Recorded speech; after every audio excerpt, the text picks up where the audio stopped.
the Creature Cast, the official Console Creatures podcast. I am your host today, Steve Vegvar, and alongside me is my good pal, Bobby. Bobby, how the heck are you this week? Steve, it's cold again, but I'm ready to warm up and talk about some freaking good video games. So let's do that. But before that, how are you doing? Oh, I'm doing very well. I mean, yeah, it's snowy, it's cold out, but we're warming up. We're warming up with one Whoa, another. whoa, whoa, whoa. Whoa. You're supposed to say, we got a stupid guest on. And Wow, dude, honestly, at this point, like the harassment that comes out of your mouth. I was hoping for something snarky. I got nothing. I got an actual response, and I didn't want that. I wanted something like, we got a really bad guest.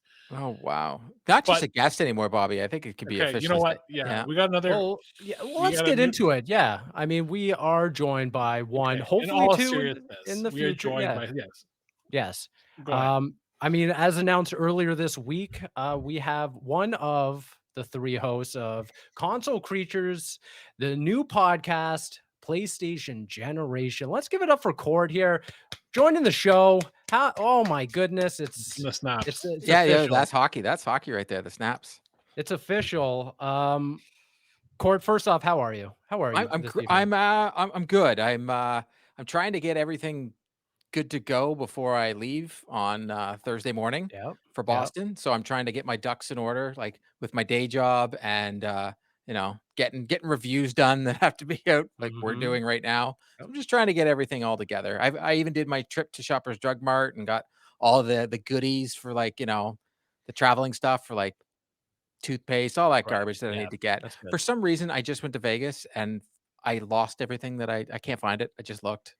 I'll find it when I get back. Who are we kidding? But whatever. It's okay. It's okay. But otherwise, great. Great. I'm super happy. I'm excited to be part of Console Creatures. There we go. Right after, reviews, toiletries, and now you're joining Console Creatures in an official podcast persuasion, if you will. I mean, you and Matt definitely no strangers to Console Creatures or the Creature Cast. You guys have shown up on, crossover episodes, review episodes in the past as well. You were even recently joining me to interview Survivor Man himself, Les Stroud, in a recent episode. What is PlayStation Generation? PlayStation Generation is going to be a weekly PlayStation podcast. We're going to cover the news. We're going to cover what we've been playing. And honestly, we're going to every now and then take a trip back in memory lane and some awesome PlayStation games. We also have a third host, which is amazing. Like, to be totally honest, when we first talked to Bobby about this and what we were going to do with this show, we really actually just recently did one of our last episodes on a previous podcast that we used to do, and we just had a guest, Mr. Rice himself, and we had such a great time with him. And we figured, why not have him on here? And I don't know if you've seen the video. He actually was the star of that video because his very ending, that like the dramatic pause he did, and then the yep, I was just like, it's perfect. We're gonna try and lighten it up. We're gonna have some fun on the show. We're going to have, I'm sure Bobby and Steve will be dropping by every now and then, talk some PlayStation. Not willingly. All right. Fair enough. Well, I'm sure if we do like a Final Fantasy episode, Bobby will be all over it. I mean, when you have some good games on there, you call me. Like, all right, fair enough. But yeah, our first episode will drop. You're hearing this on a Friday. First episode will drop the Monday, the 25th. Yeah, because this episode drops on Friday. Thursday. Yeah. Okay. Yeah. So Monday, March 25th, the first episode will be kicking off. Now, I'm very excited for, obviously for you and Matt to continue making content. Everything you guys did with the previous podcast, incredible. Really, really buttressed by really quirky comments by yours truly. In my opinion, my humble opinion, really made the end of the show once you guys got through your expert analysis of the industry. And I decided to completely take it off the rails each week. So I'm very excited to see how that will live on in some capacity. It will. The questions will be coming back. The questions definitely will be coming back. Don't worry. Yeah, TBD. Steve, without actually physically being on the show, will be on the show each week. Right. Or, now that I know how to Hop into everything. hop into this shit, oh buddy, you don't even know what's gonna happen. I'm gonna be here Bebop and asking scatting all dick over the place. questions and stuff like that, You keeping will you be guys on your invaded. toes. Oh, you You could do your will- question live. I You could could. hop in and do the question live. Just do it live and then bounce out. Yeah, you never know what's gonna happen. I think that's the most exciting part. But that being said, I did want to just give a quick shout out to Renzi, aka Rice Boy from Minnow. I love that dude incredibly. He's a wonderful person and creator. So I'm really excited to see how he'll join the fold. And really just under the Creature Cast umbrella. I think this is great. But ultimately, I do want to give a shout out to the audience because they came out in droves and really were the ones that said, we want this.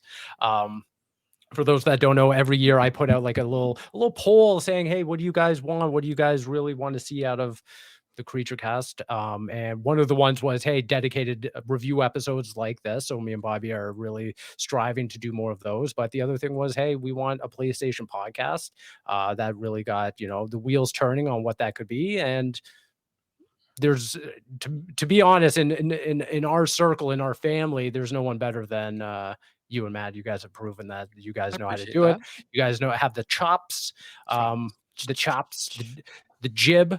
So I'm really looking forward to it. And yeah, I mean, you guys are stealing the reins on whatever antics go on over there. So yeah, I'm excited for whatever crossover or collaboration between these two. But yeah, for everyone out there, everything here on Creature Cast stays the exact same. Bobby and I and Dave will be back each week talking about reviews and games we're playing and stuff like that.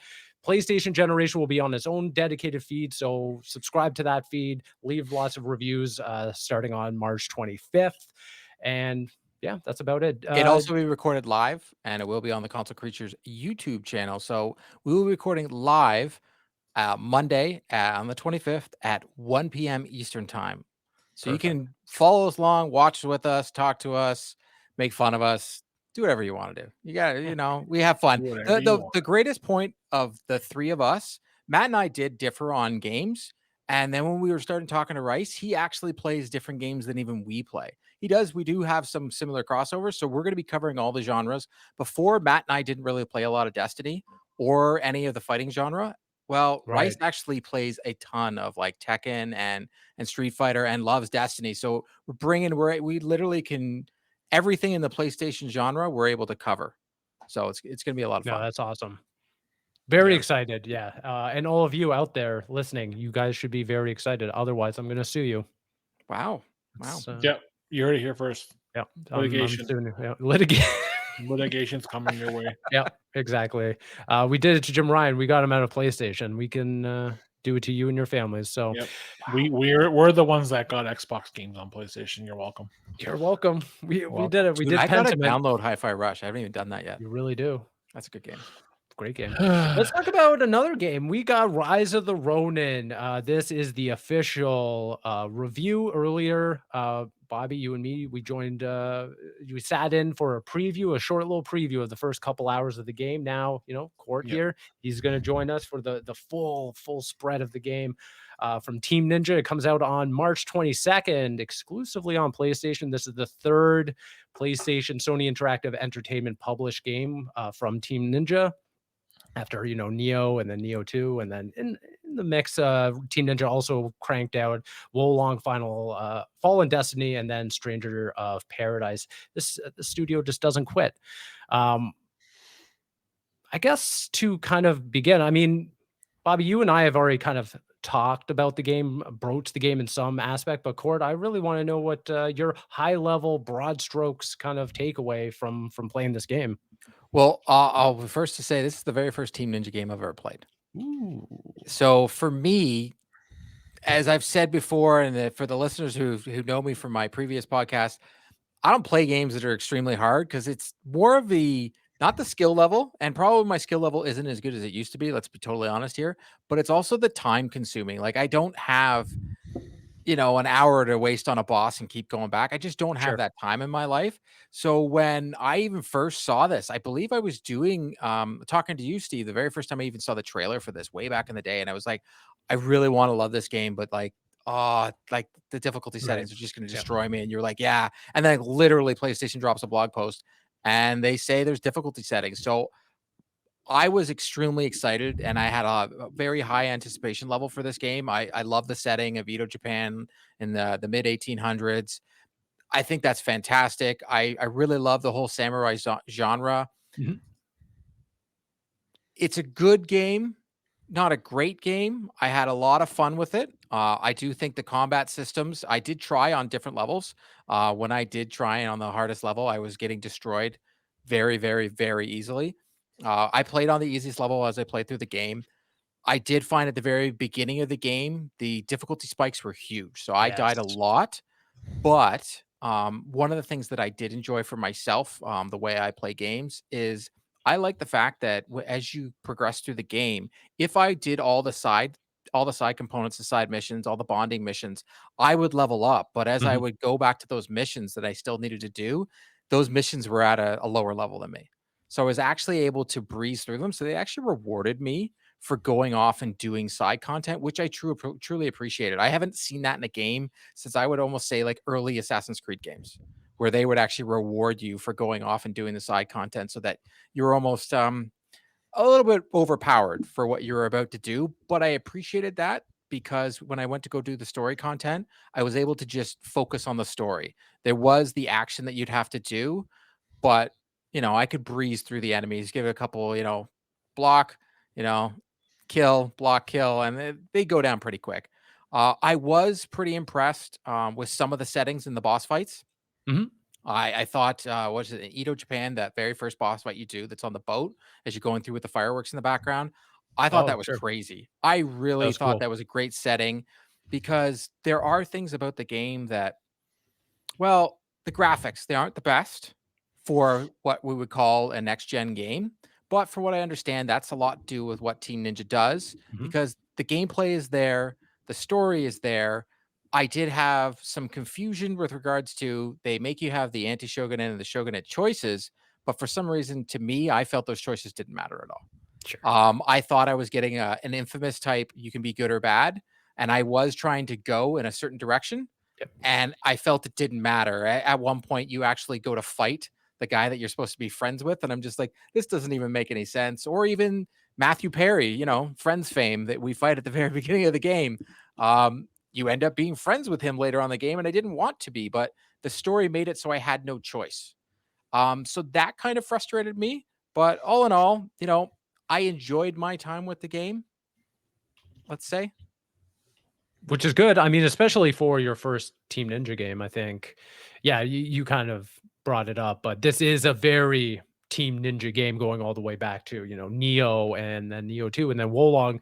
There's a progression system here in that you can see them taking um, bits and pieces of each game, kind of building off them, iterating off of them. And then in Rise of the Ronin, this is kind of their masterpiece, if you will, thus far in terms of its scope and its and everything that it's trying to do. Albeit, this is a very grounded take on it, like you said. It's set in like Edo Japan during the mid 19th century. It's about like the shogunate and the anti-shogunate factions kind of. Opposing each other in this political battle, just as Japan's kind of opening up to Western forces and their influences and stuff like that. Again, you're kind of in the middle of it, but at the end of the day, that's all you kind of are is in the middle of it. It's very strange. It doesn't really, again, for me at least, it didn't really offer that kind of or that resolution that I was really hoping for in terms of choices. yeah, because like Yeah. at the end of chapter one, we feel like you make that choice and they show like that cut scene. They're like, here's how your choice changed the world. And then the next thing you notice, the very beginning of chapter two, I'm like, why am I hanging out with this person? I literally just said I don't want like I was very confused on where they took me. And it was almost a little bit disappointing because I was hoping it would change because I really feel that they had a phenomenal story to tell. And I think it would even add more replayability to the game if they allowed me to be shogunate or anti-shogunate the Mm, whole way on one direction and right. cancel off those missions so I don't have to deal with the colonization of Japan. I don't want to do that. Right. I Yeah. want the Americans gone. So it was a little different. Yeah. Bobby, how about you? Now that you've had more time to play the game, sink your teeth into it, and then expand beyond just those first few hours that we talked about during the preview, how are you feeling about it? It's still a pretty positive impression of Team Ninja's new game. I overall feel like it is a great representation of what Team Ninja is capable of doing, and it's been consistent throughout. I mean, obviously, Court, you've probably finished it. You've gone to the end. I'm not there yet, just because we've obviously had a couple other games we're covering, but it's held to the same regard and the same standard I expected from Team Ninja, and it's done a lot of things to transition to this open world that we've previously discussed. Like I generally feel like this is a great game. It's been able to capture my attention from the start to the finish. It has a lot of small little maybe we can call them game changers, like that I feel that we should discuss. And I want to pull up the list right now. Actually, let me pull it up quickly, because there's a couple of things that I feel like this game does well, and I hope Yeah. you guys have noticed it. No, I'd love to hear Let more me of pull this that. up quickly. Yeah. While you do, I'll just quickly go over my broad strokes thoughts in that. Yeah, I'm a big Team Ninja fan. Talked about it in the preview. Played Nioh 1, Nioh 2. Wolong was a surprise hit for me. I didn't really think that I was gonna love their approach to like a more of a Dark Souls kind of vibe, but I really did, especially even though it was super difficult. There were moments in that game that I thought, hey, I'm gonna give up and kind of move on. I stuck through it, got all the achievements for it. Like I dedicated the time to it. So coming into Rise of the Ronin, I love the setting. I love Team Ninja's continuous approach to the setting. The grounded aspect to it, I think, comes across very nicely. I do think that the story setting Yeah, is very interesting. This is kind of like colonization, the Western approach, kind of injecting itself into Japan. Very interesting. I know nothing about it, so I'm kind of just soaking it all in. Um, Alongside, watching Shogun on Disney Plus and stuff like that, and looking at right. Ghost of Tsushima on PC in a couple months and stuff like that. I feel very ingrained in this time period.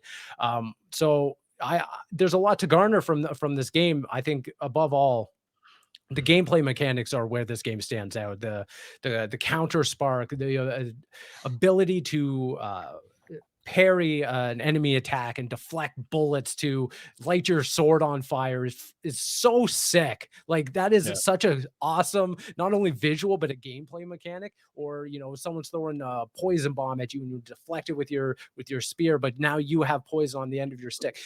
That stuff is so cool and yeah, inventive, and only a studio like Team Ninja can get away with it.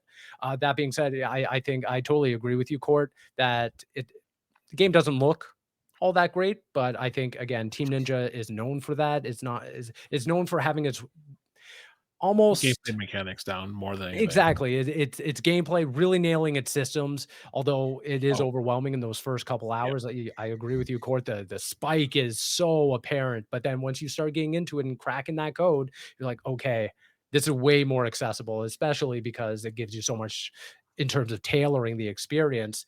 Um, that all being said, though, I think that this game offers up its open world and an expansive open world, unlike any other Team Ninja game. yeah, I don't know if it entirely justifies it.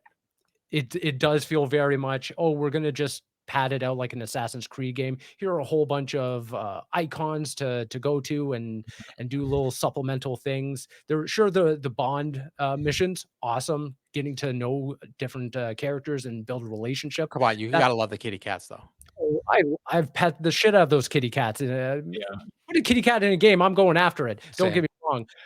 But that being said, there's only so many times I can go up to, a prayer shrine or take a photo, and I'm just like, well, I just feel like this game's scope could have been whittled down just a little bit, make it a little tighter, and you could have had something that I think could have lived up to Wolong for me, because I do feel like this game does fall short. Despite everything it does well, I still feel like Team Ninja has peaked with Wolong only because of how much of a marriage between its setting, its systems, and how much to be honest, I think Wolong really strived in not focusing too much on the story of prioritizing the enemies and the boss battles and stuff like that aside Mhm. from the story. Here, with so much going on in the story, I'm just like, ah, okay. I'm along for the ride. Like I said, I'm taking it all in. But when it comes to, oh no, this character died, or you're making this decision, I'm like, this means nothing to me. I don't really care, to be totally honest. I'm not attached to the cast of characters. I'm not attached to this world, like I said. So I'm just kind of going through it just to get to that next boss mission or next you know vista that I get across a mountain. I'm like, oh, this is a nice point of view or uh, point of interest, so to speak. But otherwise, yeah, I still think it's a great game. Don't get me wrong.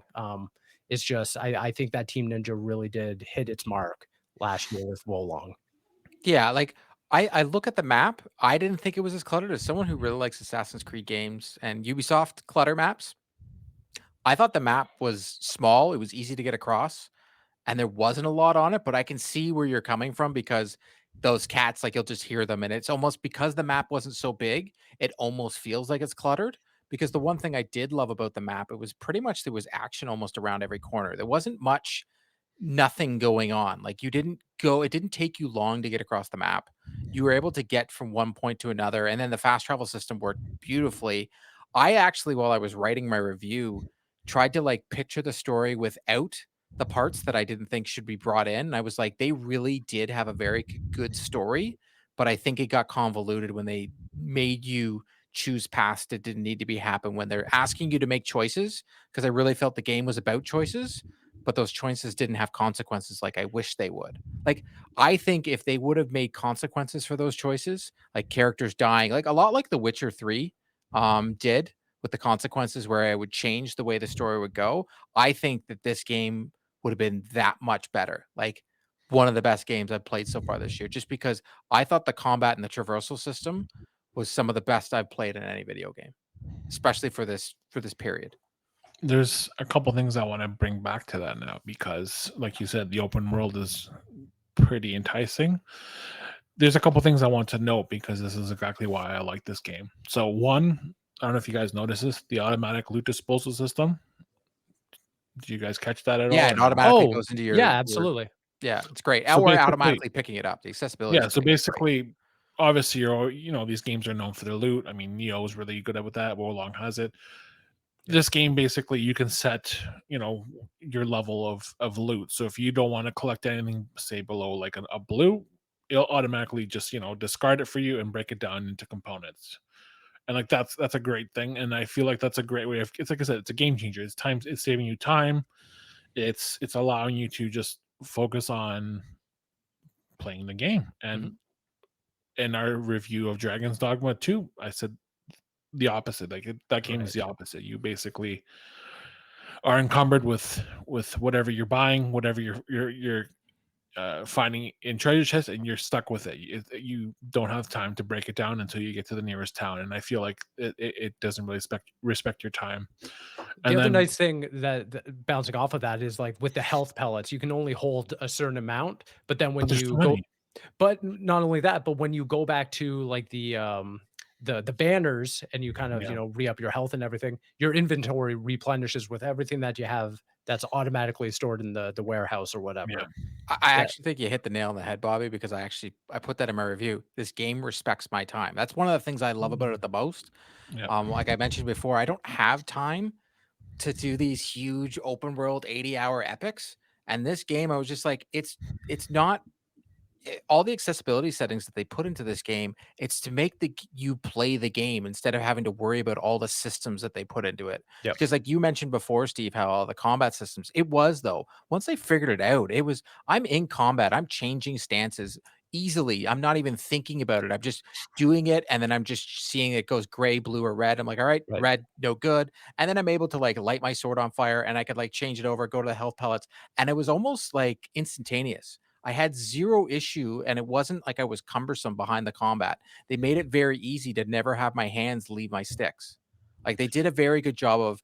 I didn't need to remap the buttons on the controller because they did a good job of setting it up so everything was easily accessible. And I Mhm. felt like they respected my time. Yeah. And I sorry, yeah. go ahead, Bobby, please. And that's the biggest thing a lot of games these days are not really good at, is respecting your time. And you know what? Rise of the Ronin doesn't have just one thing that respects your time. There's like 8 or 9 things that I caught that are like beneficial to the player, where if you don't have time, 3 hours to play at night, this game will save you an hour of tediousness. The run So button being held down and then you can so continue to run till yeah, you unpress it is the best thing I've had in a video game. Sure. Like everybody needs that. That should be default now. so yeah, to break it down, in Rise of the Ronin, you have a stamina meter. It obviously wears out if you're running in battle or you're striking an enemy. But as soon as you're out of battle, like, you have endless stamina, so you can run across the map without having to worry about stopping to recatch your breath, which is a great addition. I wish more games did that. Obviously, they can't do it just because like they're ingrained in how they're developed. Souls games are like that. Team Souls games were like that. Um, Another thing I really liked is the horses. So, like, if you call your Yes. horse, you don't have to. I think Assassin's Creed, I think the last one did it. Where you call the horse, you don't have to get on it. As soon as it comes near Yes. you, The you'll last just Assassin's jump Creed, on it. Mirage Yeah. does do that. It'll Yeah, automatically Mirage bring you does on it. that. And then another great thing is, if you want to explore the map, you can call your horse. You can pick a spot on the map, and it'll take you there without Right. having to worry about running into obstacles or anything. It picks like an optimal path, and it Yep. takes you there. And I love that, because it lets you just kind of explore the countrysides and not worry about finding the quickest way there. If you don't want to waste your time, it just picks like an optimal path and gets you there. And like, I love these little things where like we said, respects your time, and you get to take pictures a lot. And Mhm.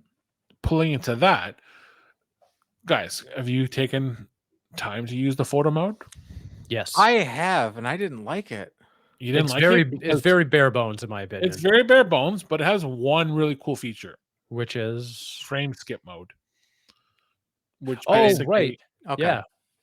yeah. So like, basically, it will take your picture, and then in that frozen frame, you can skip it to like the frame before that or frame after to get like the perfect shot. Yeah. No, that's a really great More games need perk. that. Like, Yeah. even Yeah, though but it's my bare issue bones, with that is that the image of itself, like it's not like when I'm Horizon or Spider-Man or other PlayStation first parties where you're doing a photo mode and it's unbelievable the photo. This, I'm like taking a photo and I zoom in, the cat's face is blurry. I'm like, well, zoom back well, to out. be fair, it's not a first party game. It is No, just no, a it's a published, but I'm saying the photo mode to me, I was like, it was just something I didn't want to use. It's a negative for me. no, that's fair. I mean, Final Fantasy Rebirth, as like probably like the worst photo mode. This game seems similar, but there are features that I feel make up for it. Like Mhm. this ability to skip frames is pretty cool. There are a few games that have done it, but for someone who like me, who I do like taking photos, like, that is like a great Same. tool to just get that perfect shot, because the perfect shot is what counts in this game, or when you're taking photos in any game. Yeah.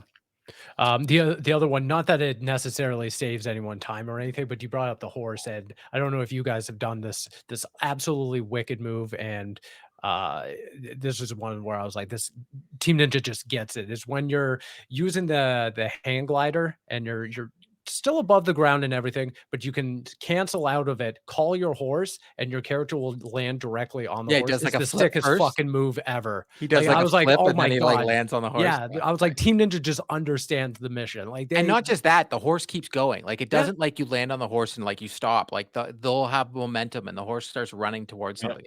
It's and the traversal. You're actually able to. I did one where you can actually take the grappling hook onto one of those kites that's in the air, go into glide, and then Mhm. jump onto the horse. Yeah. Like it's so nice. The traversal system is fantastic. I mean, I'm saying it now. If Ghost of Tsushima 2 does not integrate a hang glider in any way, I'm going to be very disappointed, because there's nothing cooler than going into like an enemy area, hang gliding in, just like Batman, and then stealth, You stabbing a just said dude in the Batman. throat. Like, I was like, oh my god, they get it. They get the stealth combat. They get They get the the gore. traversal. Did Yeah. you not feel like it was Kill Bill a little bit? Like with you, like I was very interesting the footage that Sony provided us for B-roll because I mentioned gore and then so many comments on the YouTube were like, did they like edit it out? So then I'm like going through it. I'm like, oh my God, they did. Like, because Yeah. this game is gory.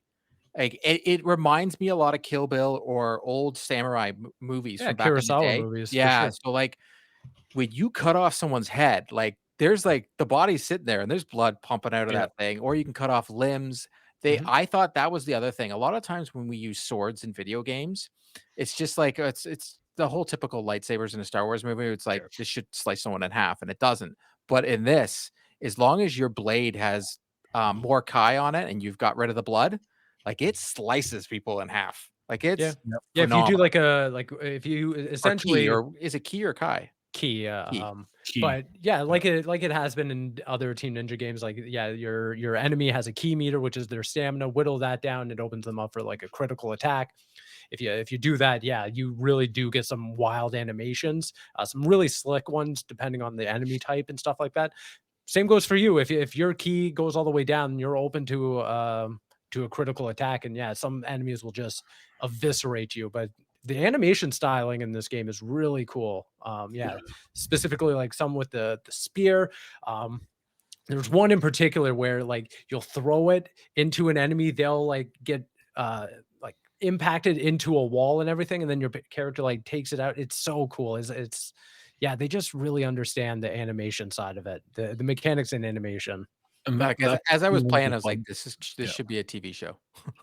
Like, this No, could be that's a Team very good Ninja's like bread and butter. Like they know Yeah. technical stuff. Like, you know what? It's not even an ugly game. It's just some blurriness. It's overblown, and I don't feel like those complaints are justifiable compared to like what you're getting because it's so technically sound. Right.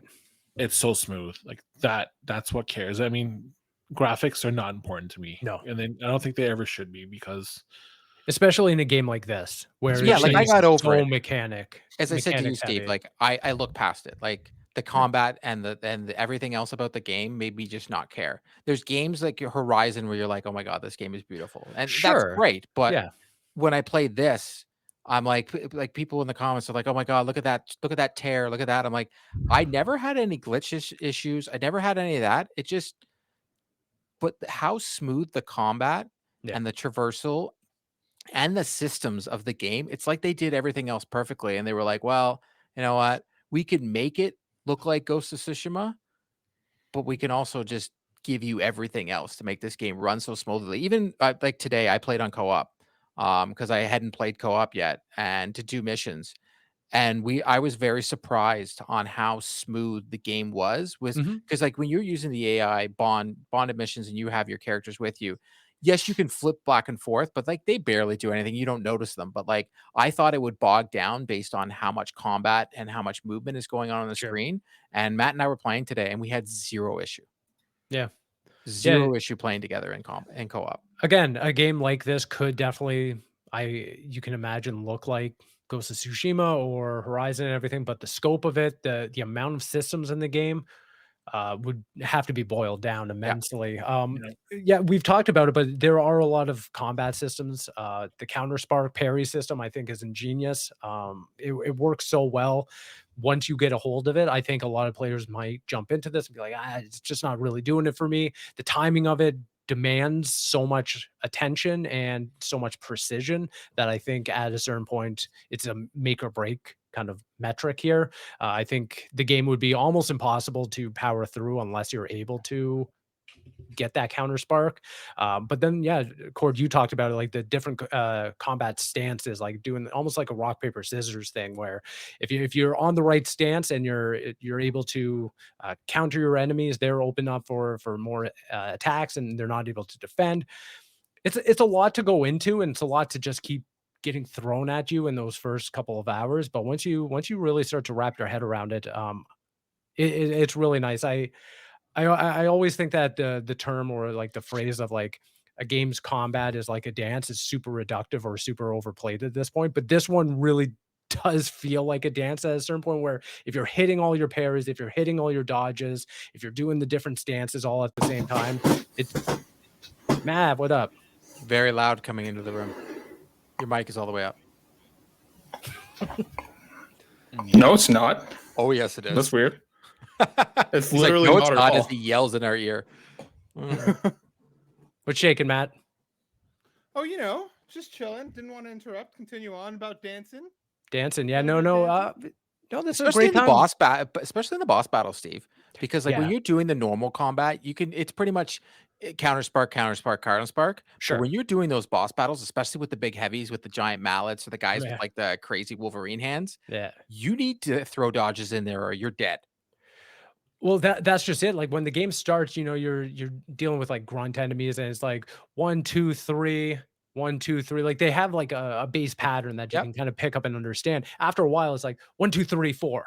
1, 2, 3, 4. There's like a different pattern to it, different timing, and the more time you spend with the game, the more inundated you are in those different pattern structures and stuff like that. Which again goes back to what I'm saying about it being a dance, is that you have to almost think on your feet in that way. And I think that, yeah, again, Team Ninja really does exemplify that base understanding and mastery of those combat teachings, and that so many other studios kind of fail or just can't really master.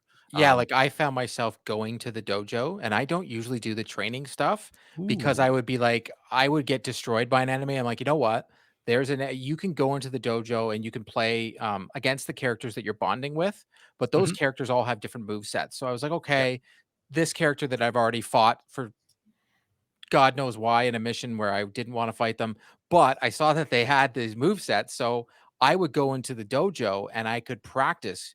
And I don't normally do that in games, but I found myself going in there and practicing because the parry system does, like there is a pattern to it. So if you don't get that pattern down, an enemy can wipe the floor with you. Like Yeah. today, Matt and I were playing, and Matt was like, okay, I played these guys, so this is what we need to do. But like otherwise, these guys were just gonna dummy me because I kept dying. Well, it's funny because it's like when Court and I were like talking and like obviously like cracking jokes and stuff the entire time, and then there was a point that we both just completely went silent because it was one of those bosses where there were two of them at the same time. So I was Right. like, I got this one, you got that one, and then it was just silence after that. For the next 3 minutes, neither one of us were talking because it was just like neither one of us could find the mental the mental ambiguity to be able to do both things at that point.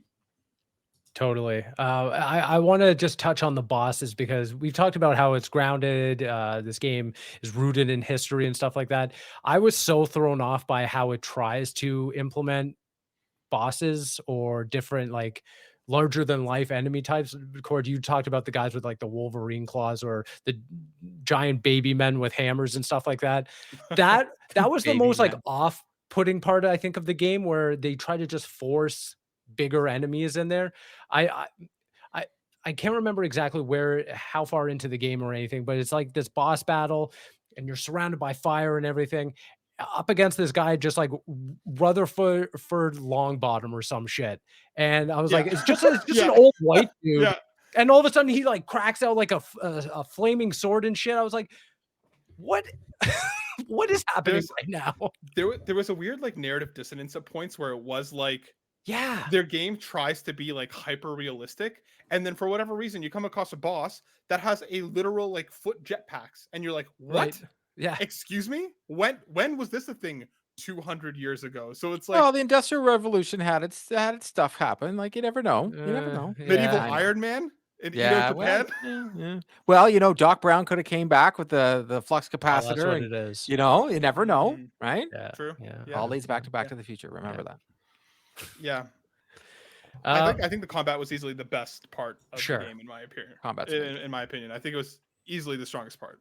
Yeah. No, I wanted to throw it over to you, Matt, now that you're jumping in here. Like broad strokes, like just overall thoughts. Like what I want to give you the stage here. What's your experience been like with Rise of the Ronin?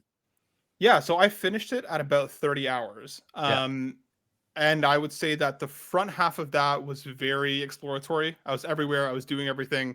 And the back half of that became very, I'm just going to mainline this because I want to see where it's going. But at the same time, all of the side content is more of the same. I ultimately landed on it like, I liked it. I didn't love it. I think it's a really average game with great combat, in my opinion. Sure. I found that the combat sings, like you were saying, Steve. Like it's a dance. Like once it clicks and you find the weapons that you like, and I really did like that each weapon type felt very different than the Absolutely. others. I started with like the dual blades and the katana, switched over to the the Odama, and then ended up coming back to the dual blades. But it was like this kind of figuring out, what do I like, what do I not like, because each one of them genuinely does feel different. But I found that everything around the combat was kind of typical. There wasn't a lot of surprise there. The open world is pretty formulaic. It's what we've come to expect. I found that like the bond system is really superficial. There isn't a lot there.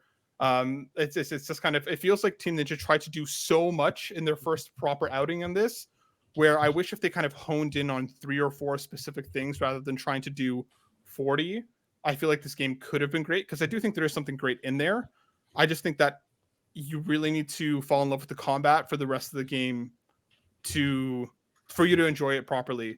I think my biggest issue with the game ended up being the narrative and the story. Yeah. Just because the game really wants you to pick a side, but then the main storyline makes you play both sides. You go from battling like, shoulder to shoulder with somebody that's like your best friend to literally the next mission. They're like, all right, go kill that guy. And you're like, what do you mean? I don't want to go do that.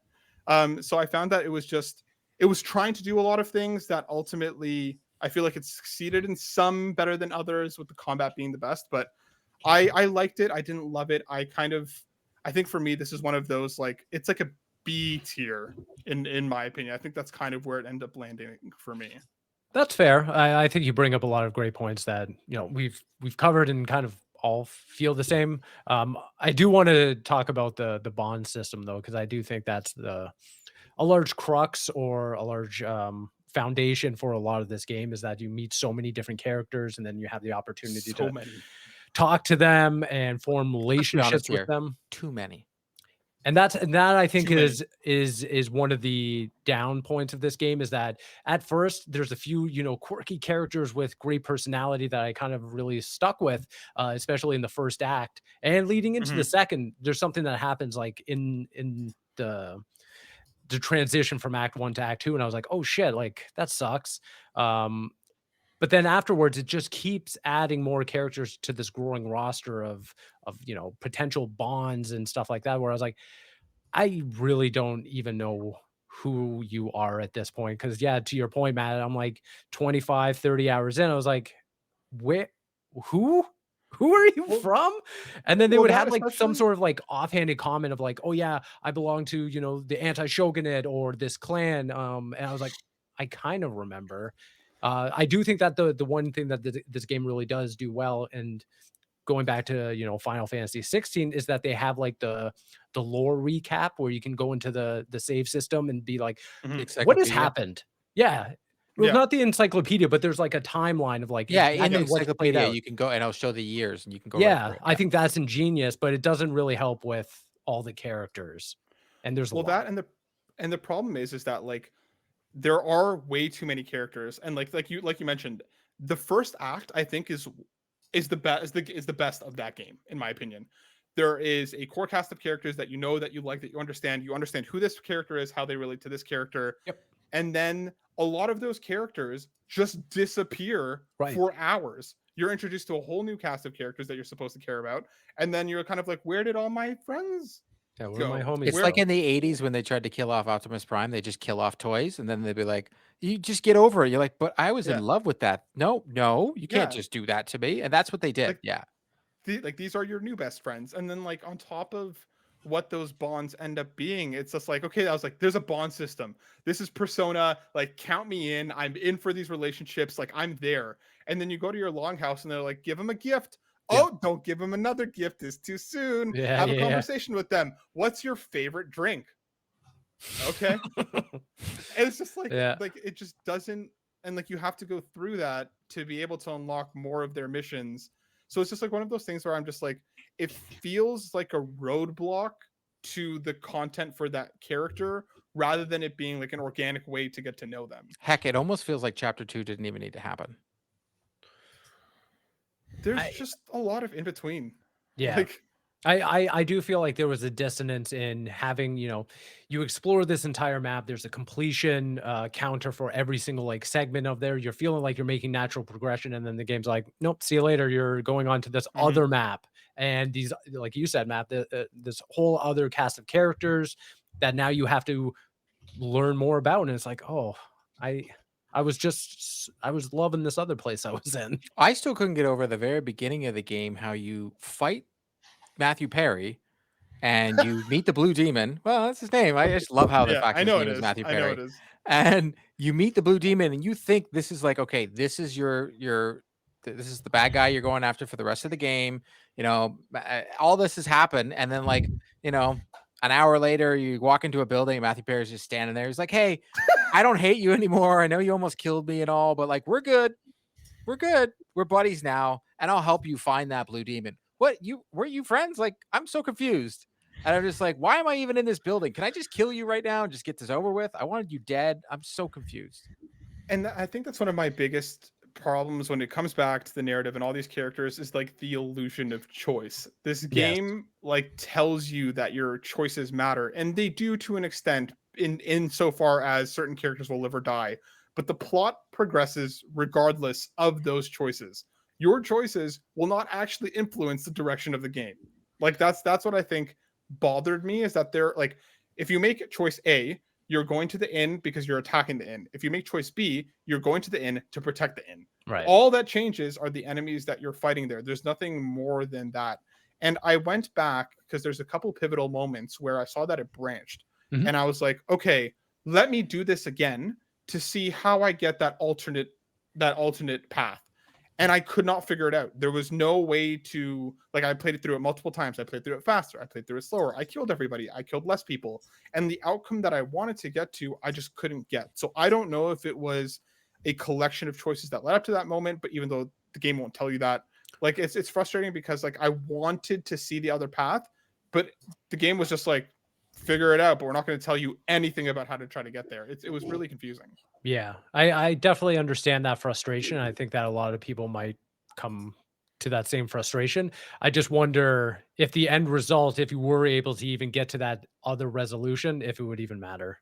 Like, it really does feel like that kind of Yeah. game where it's like, no matter what, this is all just smoke and mirrors just to get you to the original ending, regardless of your choices. It's the same thing with that kind of like that first choice where you are playing as the Blade twins, and it's like, do you want to be the brother or the sister? It's like, it doesn't really matter. It doesn't. Yeah. And it's just like, it's like the game will be like, all right, you're making this choice. You got to live with it. And I'm like, all right, these are my brothers. These are the characters that I've gone. I like these guys so much. The next mission, they're like, we need you to infiltrate their camp, kill everyone along the way, and have a showdown with that person because. Yeah. Yeah. Like, it What- tries to do a lot. Like, it's a really heavy period. There's so much rich, there's so much stuff that they could do there. Yeah. And it just, I think it gets lost in the shuffle. I do remember one specific choice in that I think I actually did see the consequences of what you'd actually be That able choice? to garner out of it. It was very early on. I would say like maybe within the first 3 hours or so. You come to a encampment and you have the decision to kill this person or let them live.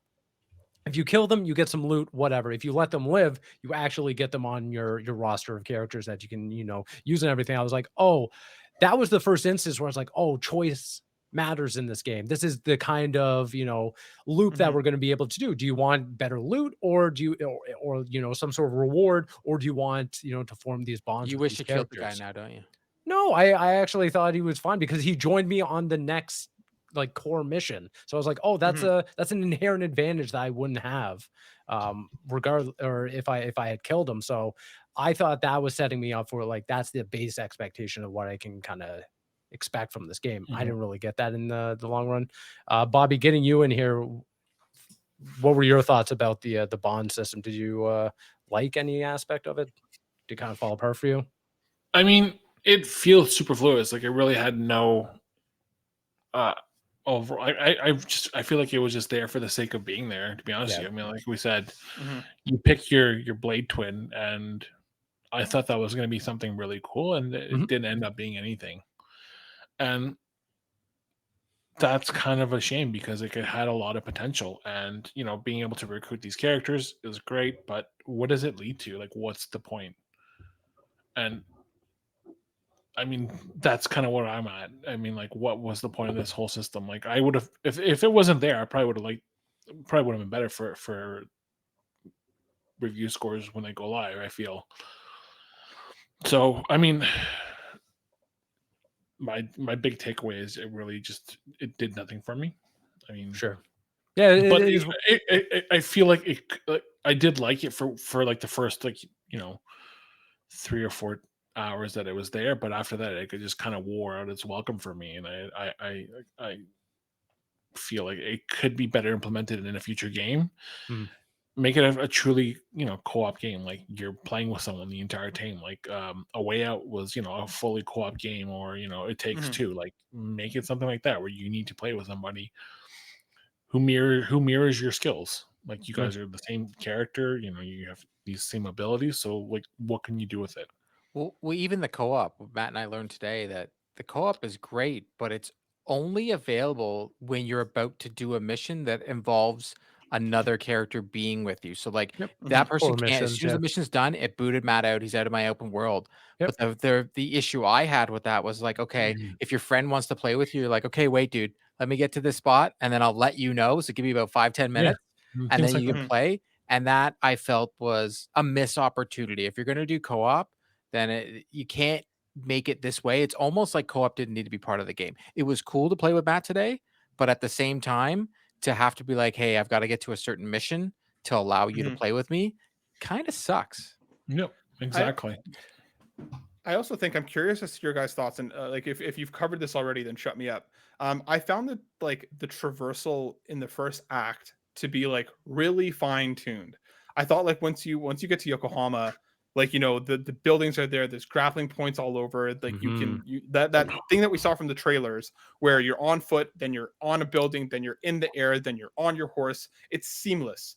But I feel like that falls away drastically after the first act. Right. When you get to None Nioh? of the following cities or towns are built that way. None of the areas outside of the cities or towns are built that way. So when you're in between sections, you're looking for something high enough to jump off of to glide, or you're just riding your horse. And I feel like I would have liked to see more of those grapple points scattered throughout the environment, more of those like flying ones to launch you scattered around even the countryside. Like, I would have liked to see that fluidity, because when it works, it works so well. It's such a satisfying feeling, but then it's just gone. Like, it's there for Yokohama, it's there for the first, the first act really, and then it's not.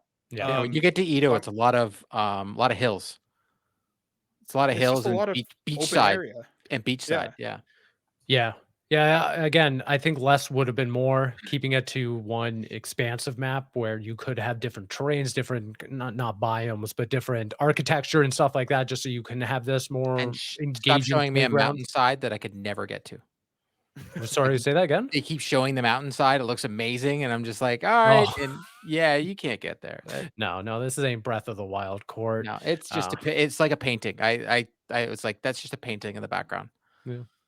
No, yeah, and I feel like you could have padded it out with just the same amount of, icons and stuff to do. Like, I thought the archery challenges or the hang gliding challenges, those were fun when you came across them to a certain point. But then, yeah, again, having to go through, like Matt, I was right there with you. Act 1, I was a completionist. I was doing all the things, petting all the kitties. It was a great time. Yeah. Then you get to the second act, I was like, I don't want to do this anymore. I feel like all my progress has been burned away. Yeah, especially if they like tied in, because again, that's when like the Shogun and anti-Shogun and all that stuff comes into play, even on the world map. If you were able to tie in how the story goes, dependent on how many areas have you liberated, what have you done, like to really bring that all together more cohesively, I think it could have felt a lot better. And a random question to ask you guys, because I talked about this today with Court. No, I meant to talk to you about it and I forgot to bring it up. I don't know if I missed it. So please, like, if I'm an idiot, just tell me. Well, I know I am outside of this specific point. Thank you. But was the inventor in Act 2 and Act 3? I didn't see him. I didn't see No. him in Act 2. No. Because And he's a in great Act character. 1, where you have to collect the foreign books and you go to him to better your gliding, to better the rest of Yep. these things, and then he's gone. He's not at your log house. He's not anywhere else on the map that I could see. No, you Now, have to use granted, like the Soul of Testament to go back to to go Act back, 1 to go see him. like that's a pretty major thing that you think would be at least at your log house as you continue on. Like, what? Yeah. How is that not constant? Also, there was a romance system that never actually, because like sometimes when you're talking to a character, there's a different icon that appears, not just Yeah, the the arrows, romance. Yeah. Mm. but like doesn't do anything. Yeah, it does. Well, no, not really though. Like it does, but like there's no. I never. I guess I never got there. I never like fully romanced. Okay, because you can. Yeah, I just never did it. I literally halfway through Act 2, I messaged Matt. I'm like, I'm running through the story here. I'm not doing anything else. I'm just nothing in the side is happening. No more Bond missions because they're pointless. I'm just gonna keep going. Fair. Yeah. Yeah, I guess at the end of the day, a lot of it is just over ambition, maybe on Team Ninja's part, because you can see all the seeds of greatness being planted here. Mhm. It's just maybe just tightening up the reins, saying less is more, because I do think that they can get to a point where they can achieve something similar to Assassin's Creed, which is this very rich open world mixed with incredible combat Yeah, because it and almost a feels like each great chapter is a story. new game. Like What do you're you almost each chapter in Team Ninja, you're like starting a new game. It's like, all right, you just did that's chapter 1 was game 1. Chapter 2, here you go. You're starting all over again. Because like you said, Steve, Oh, you're the yeah, map it's progression, yeah. everything resets. Okay. It's almost like it doesn't matter what you I just think did. you're right. I think you're right, Steve. I think there is, and that I think maybe that's why I'm being more critical than not in this case, is because I see a great game in there. You Yeah. know what I mean? There are elements of it. If they focused more on the factions, or if they focused more on the side content, or if they focused more on the open world, I feel like there's pieces there that just didn't coalesce. And I would hope that the next time out that they try to do an open world, because I do think that this was easily the most accessible game, at least in my opinion, Same. especially Yeah, with yeah. the difficulty settings and Yep. everything else. I think this is like their Elden Ring light. You know what I mean? Like it doesn't hit those heights, but there is something in there that I think if they finessed a little more, like you said already a bunch of times, less is more. If they drilled down on a couple core elements, I think this could have been fantastic. And it Eh, just ends up being okay. Yeah, and I know that they have it in them because I've played Wolong. And Matt, before you got here, I said like Wolong feels to me at their best, at their peak, because it is a little more restrained. It's the same combat stylings, it's the same, fluid and honed in combat systems. But now in Rise of the Ronin, it's just a little more expansive, a little more ambitious, which on paper, great thing. I mean, you have its success like, the two Nioh games, Wolong, Stranger of Paradise, and you want to go bigger. You want to build a bigger name for yourself. So no kidding, you want to do something like Rise of the Ronin. Maybe now just kind of take those lessons and reel it back in a little bit, because I think with just a little bit more care, a little more editing, if you will, this could be the something akin to another Wolong, for me at least, someone who's followed the studio for quite a while. Um, Bobby, any sort of additional thoughts? Have we not covered anything? No, I feel like you guys did a great job. I mean,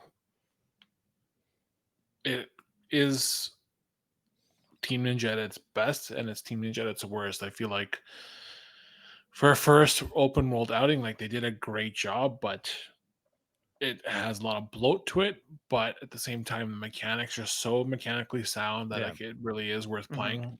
So I mean, you're getting that trade off. Like you have a lot to do in the open world, but you're gonna have fun while you're doing it. So I mean, the trade off is there. I mean, ultimately, I think if they decide to do a sequel, dial down the world a bit. Like I would have preferred just one big city compared to 3. Yokohama is a big map. Yeah. The big map. Like Ghost of Tsushima's map was really great. I feel like the comparison has to be there because like they share a lot of similarities. Like if it was that kind of like tightness with these mechanics, I feel like probably be a little bit better, but I mean, it is still a great game. I still have a couple things to wrap up. I'm definitely not where you guys are probably are, just because like we had a lot of games to cover. But I can recommend it. It is a great game. I feel like if you're looking for something to scratch that Wolong itch or something after Liza P, this is probably what you want to play. I mean, it is a lot of fun. It is challenging and it is rewarding. So you're getting, a lot of bang for your buck for this game. And, you're going to spend like 30, 40 hours, even up towards to 60 hours, just, exploring this really intricate time period of Japan's history. So yeah, definitely approve of it. Like, it's a great game. Matt, Cord, any other thoughts before we start wrapping up? No. The only other thing that I'm not sure if you guys covered, did you guys talk about performance at all? Graphics, Not yeah. in depth. No. Yeah, What? no. Let's talk about it. No, I just felt the frame. So I played on performance mode, prioritizing like the frame rate. Yep, me too. I found the frame rate to be spotty at points. Yeah. I found like especially in the cutscenes and stuff, it seems to dip, and I don't think it ever really, at least for me, hit. I don't know if they've ever confirmed what their target frame rate is, but I think this was comfortably around 40 to 45, dipping to 30 at points, even on prioritizing frame rate. And I also had a lot of texture pop in, specifically in cutscenes, where like you're trying to focus on what they're talking about, and the texture in the background is still popping in as you're having these conversations. So I think those two things for me, I didn't have any hard crashes. I didn't have any technical limitations that really killed the experience. But I found that in Yokohama and in a couple of the bigger cities, my frame rate did take a hit. And I just found sometimes the textures just were still popping in even throughout the cutscenes. So I think those for me, like technically, those two things stood out to me. I'm hoping that these are things that will be patched and taken care of. There's a patch today, or is it yesterday? Yesterday. I just think those two things for me stood out quite significantly. Sure. More than a few times. I didn't notice the texture pop-ins personally. The playing on performance as well. I know that I'm just looking it up that they are targeting 60. I agree. 40 usually was the most consistent, especially in like the bigger set pieces. I felt like there were some drops there. But again, nothing that broke the game, nothing that inhibited the gameplay's performance. I think, again, we're talking about a game that relies so much on mastery of it that I was still able to play it fluidly start to finish. But yeah, if you're, a frame snob like I've become, you're definitely going to notice a drop here or two. Jesus, I don't like Matt brought this up to me and it didn't bother me as much. It was like I just didn't care. And maybe I'm not gonna play like I've been playing older games card, but like maybe because I grew up playing OG games like on Commodore that look like absolute trash fires. And then when we got like the PlayStation 1, it was like, oh my God, these graphics can't get any better. That if a game's I prefer 60 frames per second, but like other than that, like it's fine to me. Like as long as the combat and everything else was fine, I was like, I got over the graphics and that I just got over it so quickly. I never noticed what you're talking about, Matt, like at all. Like I didn't notice it. The graphics, I don't think were an issue for me. I just think that it was just the inconsistency. I think more than anything. That's the big I think thing. especially like hopping from that to Rebirth, back to that, back to Rebirth, and Rebirth runs so buttery smooth at 60 frames. It made it even more glaring, like up front. So I personally don't care all that much, but I do know, especially when it comes to action games, people that is a big point for folks. So I just wanted to bring that up. I'm right there with you. I think I would rather a locked, consistent 30 frames per second than an inconsistent 60 that drops to 40, because anytime it happens, it always is noticeable for me. I'm the same way. That's really what killed it for Fallen Jedi for me. Every time I hit a hiccup in that game performance-wise, I was like, oh my God, you just had it. You just had that buttery smooth performance, and now we're struggling here as I'm walking across the desert. So I'm with you in that camp. I noticed it. Again, I don't think that is going to inhibit a lot of players from playing, but it is something to keep in mind. But yeah, I think that about does it. Again, I never really go out of my way to tell people where to spend their money. I still recommend this game as someone who likes Team Ninja games. again, I don't think it's the most AAA game on the market right now. I know it's a busy period of gaming. It's releasing with Dragon's Dogma too. Dragon's Dogma, Princess Peach Showtime, Mhm. off the heels of Final Fantasy Rebirth. I do think this is a game MLB worth The playing. Show. At some point, it's worth picking up. Come on, Sports just games give just me aren't for me. It's I just know, it's a but me thing. It's a it's me, just like not Final you. Fantasy just ain't for me. Exactly. But I do encourage people at least try to check it out, because I think at the end of the day, something we can all agree on, this is the most accessible Team Ninja game out there. And I hope Mhm. that maybe this inspires people like Court to go out and play Wolong and experience more of the I've backlog. debated because like Nioh, but it's the difficulty settings. I just oh man, that's a lot of work. But you've and got effort. it. You got the timing. That's the most difficult part. As soon as you get that timing and that gameplay loop, oh, you Do you listen. think right now I've already put in 14 hours into MLB The Show?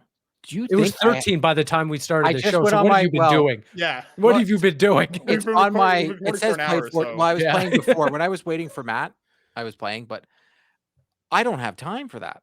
I don't have time to go back to play. I appreciate it because you got Stellar Blade coming out, or I'm looking forward to playing. Right now, it's games on the horizon. Unfortunately, I have found in the last couple of years, going back to any game on a backlog is so hard for me. Like I still need to play Alan Wake 2. Like there's I don't know when I'm gonna do all this. Alan Wake 2, I'll give it to you. I played the demo. That game's amazing. Oh, it's Oh, great. phenomenal. You played the demo of Yeah. an game of the year contender, Yeah, Court. well, in Yeah. that time. I think Steve and Bobby both kind of hit it. I think if you're an action games, like a fan of action games, if you're like a fan of these like Soulsborne or Souls Light, I think there's something here. Yeah. I don't mean to be too critical because like I said, I think there's something great here. For me, like I said, it's the first Team Ninja game I've ever finished. So that speaks to it, that I like the combat was enough to keep me going. Yeah. I hope that like I think these are good building blocks to set up them for even more success going forward. So Yeah. I think if you're an action games fan, I think this is worth checking out. Court, any final thoughts? I 100% agree. As someone who's first to my very first Team Ninja game, I was very impressed, and I thought that they make a extremely well thought out combat system game.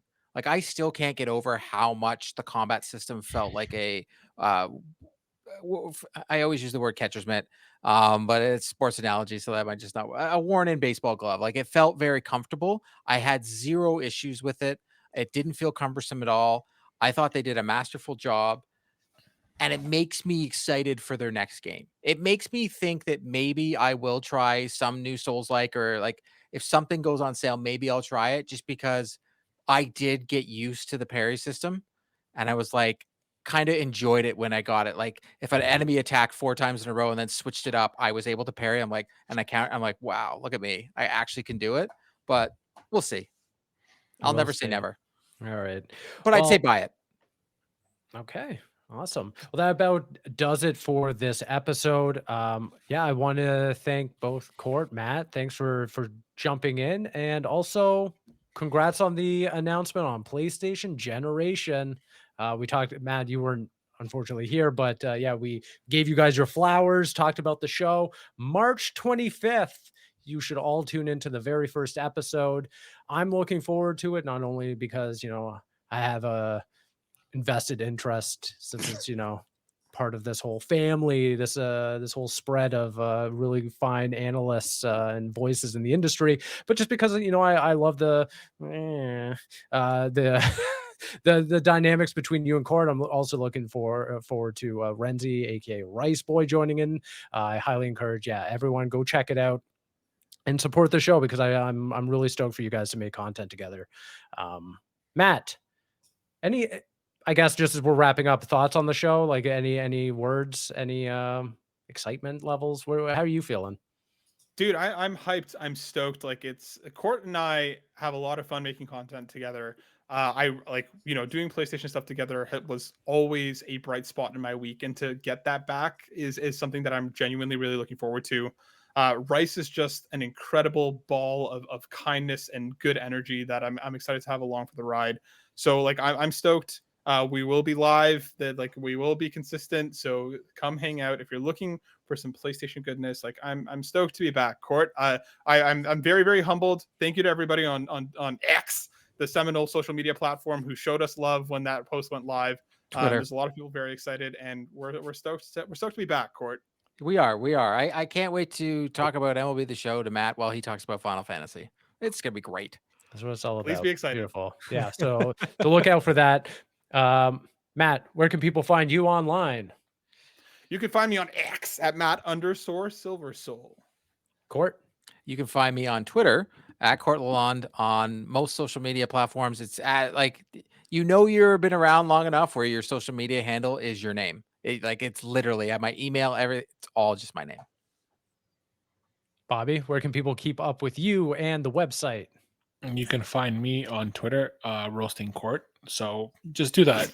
You'll find the threads. You'll see how we're roasting What each a other. dick.